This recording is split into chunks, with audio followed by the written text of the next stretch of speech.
ହଁ ଆଜ୍ଞା, ଆଜି ଆମର ଜୀବନ ଛଳନା, କପଟ, ଈର୍ଷା, ଘୃଣା ଭଳି କେତେକ ନକାରାତ୍ମକ ଦିଗକୁ ନେଇ ପରିଚାଳିତ ହେଉଛି।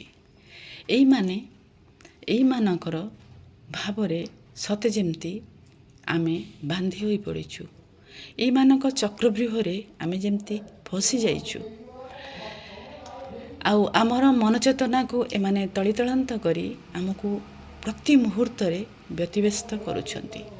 ଆମର ଆତ୍ମା ସତେ ଯେମିତି କେଶବଙ୍କୁ ଡାକୁଛି, କହୁଛି, ହେ କେଶବ, ଉଦ୍ଧାର କର। ଆମର ବିବେକ ଯେମିତି ବନ୍ଦୀ ହୋଇଯାଇଛି, କିନ୍ତୁ ଆମେ ମଣିଷ ଈଶ୍ୱରଙ୍କର ସ୍ୱତନ୍ତ୍ର ସୃଷ୍ଟି ଆଉ ସର୍ବଶ୍ରେଷ୍ଠ ସୃଷ୍ଟି। ଭଗବାନ ଶ୍ରୀକୃଷ୍ଣ କୁହନ୍ତି, ଈଶ୍ୱର ନିଜକୁ ଏଇଥିରୁ ମୁକ୍ତି କରିବା ପାଇଁ ମନ ଭିତରେ ସ୍ନେହ, ଶ୍ରଦ୍ଧା, ପ୍ରେମ, ଦୟା ଓ କ୍ଷମାର ପବିତ୍ର ସ୍ପର୍ଶ ଦେଇଦେ। ତାହେଲେ ଜୀବନ ପଲ୍ଲବିତ ହୋଇ ଉଠିବ ଆଉ ଆମେ ଏଇ ଚକ୍ରବ୍ୟୁହରୁ ମୁକ୍ତି ପାଇପାରିବା। ଏଇ ଚକ୍ରବ୍ୟୁହ ଭିତରେ ପଡ଼ି ଆମେ ଯେଉଁ ସଢ଼ୁଛେ, ଯେଉଁ କଷ୍ଟ ପାଉଛେ, ଅଶାନ୍ତ ହେଉଛେ, ଆମେ ଏଥିରୁ ମୁକ୍ତି ପାଇପାରିବା ଆଉ ଆମର ଜୀବନ ପଲ୍ଲବିତ ହେବ।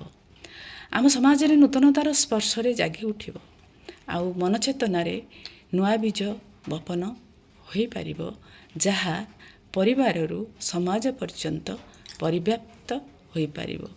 ତେଣୁ ଚାଲନ୍ତୁ ନା ଏହି ଚକ୍ରବ୍ୟୁହରୁ ମୁକୁଳିବାର ପ୍ରଚେଷ୍ଟା କରିବା ଏବଂ ମନରେ ସକାରାତ୍ମକ ଭାବନା ଗୁଡ଼ିକୁ ସ୍ଥାନ ଦେବା।